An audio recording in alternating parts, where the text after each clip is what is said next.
দর্শকদেরকে। দেখুন, রাজ্যের আইন শৃঙ্খলা ভেঙে পড়েছে। মালদায় যে ঘটনা ঘটলো, সেখানে মালদার জেলা শাসক এবং পুলিশ সুপারকে শোকজ করা হলো। শোকজের নোটিশ দেওয়া হয়েছে সুপ্রিম কোর্টের তরফ থেকে। রাজ্যের আইন শৃঙ্খলা ভেঙে পড়েছে এবং তার জন্যই মালদার জেলা শাসক এবং পুলিশ সুপারকে শোকজ করা হয়েছে। শোকজের নোটিশ দেওয়া হয়েছে সুপ্রিম কোর্টের তরফ থেকে। ময়ূক রয়েছেন আমাদের সঙ্গে। ময়ূক, দেখো, আমরা জানতে পেরেছি যে হাইকোর্টের প্রধান বিচারপতি তিনি চিঠিতে জানিয়েছেন যে জেলা শাসক পুলিশ সুপার কেউ ঘটনাস্থলে যাননি। মানে পরিস্থিতি সামাল দেওয়ার জন্য হাইকোর্টের প্রধান বিচারপতিকে নিজে থেকে রাজ্য পুলিশের ডিজি আর স্বরাষ্ট্র সচিবকে ফোন করতে হয়েছিল। কি পরিস্থিতি আমাদের এখানকার? দেখো, এটা বারবার করে শোকজ করে তো আমি জানি না, নিশ্চয়ই লাভ হচ্ছে বলেই শোকজটা করা হচ্ছে, কিন্তু এই শোকজ করে কি হবে? বারবার ডিজি কে শোকজ করা হচ্ছে, মুখ্য সচিবকে শোকজ করা হচ্ছে, এসপি কে শোকজ করা হচ্ছে। এটা তো চলতে পারে না। প্রতিদিন যদি এই শোকজ, সকালবেলা শোকজ, রাত্রিবেলা শোকজ, সকালবেলা ট্রান্সফার, রাত্রিবেলা ট্রান্সফার, এটা যদি চলতে থাকে তাহলে তো আলটিমেটলি কাজের কাজ কিছু হবে না। সুতরাং খুব নির্দিষ্টভাবে অ্যাকশন মোডে যেতে হবে। যোগাযোগ বিচ্ছিন্ন হচ্ছে আমাদের সঙ্গে deputy executive editor Mayukh Ranjan ঘোষের। আমরা যে বিষয় থেকে নজর রেখেছিলাম, দেখুন যে বাংলার পরিস্থিতি হচ্ছে এটা, যেটা রাজ্যের আইন শৃঙ্খলা একেবারে ভেঙে পড়েছে এবং সেখানে সুপ্রিম কোর্টে একটা কড়া পর্যবেক্ষণ যে এই পরিস্থিতি নিয়ন্ত্রণ করতে একেবারে ব্যর্থ এখানকার পুলিশ এবং সেখানে আরো বেশি কঠোর মনোভাবাপন্ন একই সঙ্গে নজরদারি প্রয়োজন ছিল, না হলে এই ধরনের ঘটনা ঘটতো না। সবচেয়ে বড় কথা হচ্ছে, আপনাদের নিশ্চয়ই মনে রয়েছে রিপাবলিক বাংলা সকাল থেকে আপনাদেরকে সেই বক্তব্য বারবার শুনিয়েছে মমতা বন্দ্যোপাধ্যায় নিজে, যখন বারবার আধিকারিকদেরকে বদলি করা হচ্ছিল তিনি বারবার বলেছেন যে এইভাবে যে আধিকারিকদের বদল করা হচ্ছে তাহলে এখানে যদি কোনো অঘটন ঘটে তাহলে কি তার দায় নির্বাচন কমিশন নেবে। একইভাবে তিনি বলেছিলেন যে নির্বাচন কমিশন নাকি বিজেপির কথা চলে। তাহলে এটা কি পুরোপুরি ম্যানমেড, পুরোপুরি পূর্ব পরিকল্পিত? এবং সেই পর্যবেক্ষণে কিন্তু বিষয়টা উঠে এসেছে সুপ্রিম কোর্টের পর্যন্ত। সুপ্রিম কোর্টের তরফ থেকে বলা হয়েছে পুরোপুরি পরিকল্পনা করে ঘটনা ঘটা হয়েছে। আর এই মামলা নিয়ে কিন্তু একেবারে কড়াকড়ি মনোভাব। ময়ূক রঞ্জন ঘোষ রয়েছেন আমাদের সঙ্গে। ময়ূক, একটু আগে তুমি যেমনটাই বলছিলে যে বারবার ফোকাস করলে কিছু হবে না, তাহলে কি ব্যবস্থা নেওয়া হতে পারে বা কিভাবে নিয়ন্ত্রণ করা যেতে পারে বাংলার পরিস্থিতি?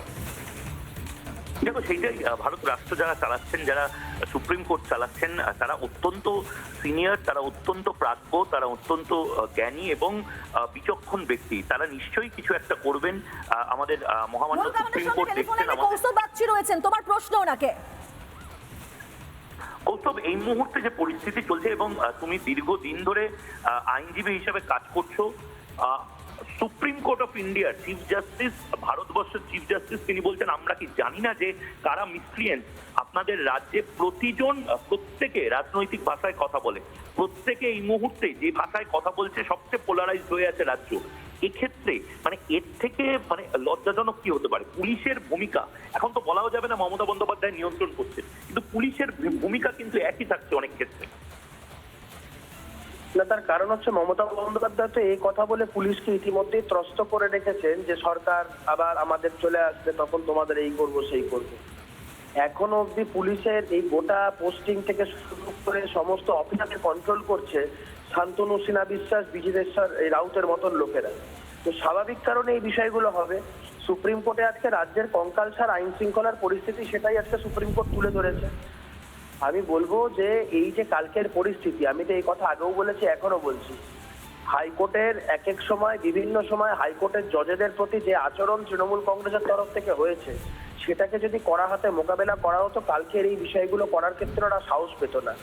Better late than never. Supreme court আজকে যে কথা বলেছেন সিবিআই বা এনআইএ কে যুক্ত করার, আমরা তাকে স্বাগত জানাই এবং এই ধরনের যে যা ঘটনা এরা ঘটাচ্ছে এটার জন্য দরকার কড়া পদক্ষেপ। আমরা বলছি এগুলো যত করছেন আপনারা জেনে রাখুন, আমাদের সরকার প্রতিষ্ঠা হলে এই ধরনের মিসক্রিয়েন্টরা কিন্তু কেউ ছাড় পাবে না। আমাদের সরকার প্রতিষ্ঠা হলে আমি দলের কাছে আর্জি করব, অন্তত উত্তরপ্রদেশ থেকে আমরা যেন 2000 বুলডোজার নিয়ে আসি। বাদ বাকি কি হবে আপনারা দেখবেন।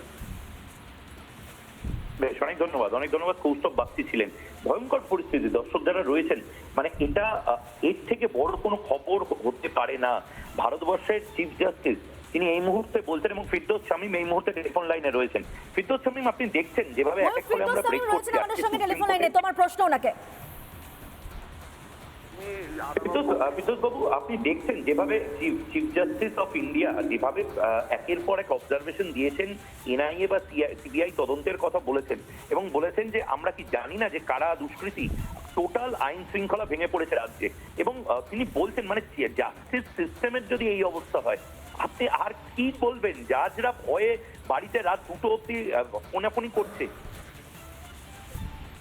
দেখুন, আইন শৃঙ্খলা বলতে এই মুহূর্তে কিছু নেই, সেটা আজকের বক্তব্যে প্রধান বিচারপতির বক্তব্যে পরিষ্কার হয়ে গেছে এবং প্রধান বিচারপতি আজকে যে নির্দেশ দিয়েছেন তারপরে। এবং শুধু তাই না, আজকে আমি আদালত কক্ষেই ছিলাম এবং আমি অবাক হয়ে গেছি যে যখন রাজ্যের অ্যাডভোকেট জেনারেল বলতে গেলে বললেন, জাস্ট একটা লাইন বা দুটো লাইন বলার পরেই প্রধান বিচারপতি যে কথা বলেছেন সেটা অভাবনীয়। বলেছেন যে এরকম একটি রাজ্য আমি পাইনি যে রাজ্য এতটা পলিটিসাইজড হয়েছে।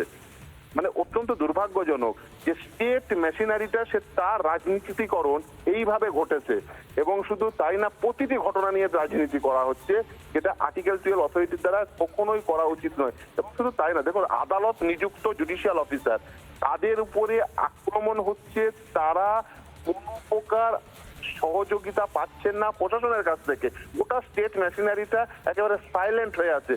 তার কারণ হচ্ছে তারা কি অজুহাত দিচ্ছে, বলছে ইলেকশন কমিশন যে অফিসারদের ট্রান্সফার করেছে সেই কারণে ঘটেছে। আচ্ছা, সেই অফিসার বাদ দিয়ে গোটা স্টেট মেশিনারির আর কোনো অফিসার নেই? শুধু তাই না, আপনাকে আর একটা ঘটনা আমি এই মাত্র খবর পেলাম আমার অবাধার টেলিফোন, যে যেখানে ঘটনাটা ঘটিয়েছে এক দল, আর সেই ঘটনাকে ইউজ করে ইভেন বিরোধী রাজনৈতিক দলের নেতৃত্বকে, ইভেন প্রার্থীকে, মোথাবাড়ির আইএসএফ এর প্রার্থীকে এই মাত্র নাকি তুলে নিয়ে গেছে পুলিশ, এবং ঘটিয়েছে কিন্তু শাসক দল।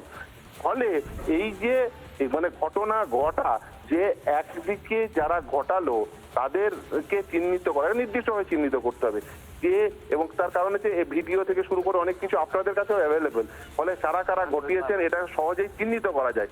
অথচ তাদেরকে না অ্যারেস্ট করে, তাদের উপর ব্যবস্থা না নিয়ে যদি অন্যদের উপরে অত্যাচার করা হয়, সেটাও কিন্তু সমানভাবে ভুল হবে। দ্বিতীয় আর একটা কথা যেটা সব থেকে গুরুত্বপূর্ণ, দেখুন, নাম ডিলিট হয়েছে, বৈধ ভোটারদের নাম ডিলিট হলে সেটা সত্যি শকিং। কিন্তু তো তার আন্দোলনের তো বিভিন্ন পথ আছে, গণতান্ত্রিক পথ, অহিংস পথ। আমাদের দেশে একটা দীর্ঘ ইতিহাস রয়েছে, আইন অমান্য, অহিংসতার দীর্ঘ ইতিহাস রয়েছে। গণতান্ত্রিক পথে আন্দোলন করুন, কেউ মানে সহিংসতার পথ অবলম্বন করবেন না, সেটা কিন্তু আইন বিরুদ্ধ।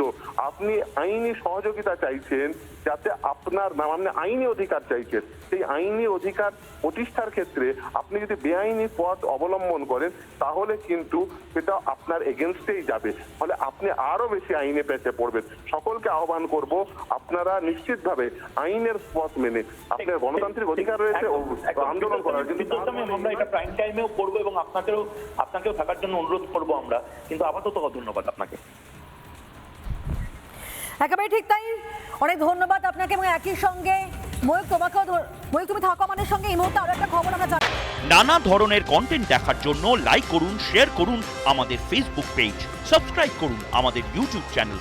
পাশাপাশি অন্যান্য ব্রেকিং নিউজের জন্য অবশ্যই চোখ রাখুন রিপাবলিক বাংলায়।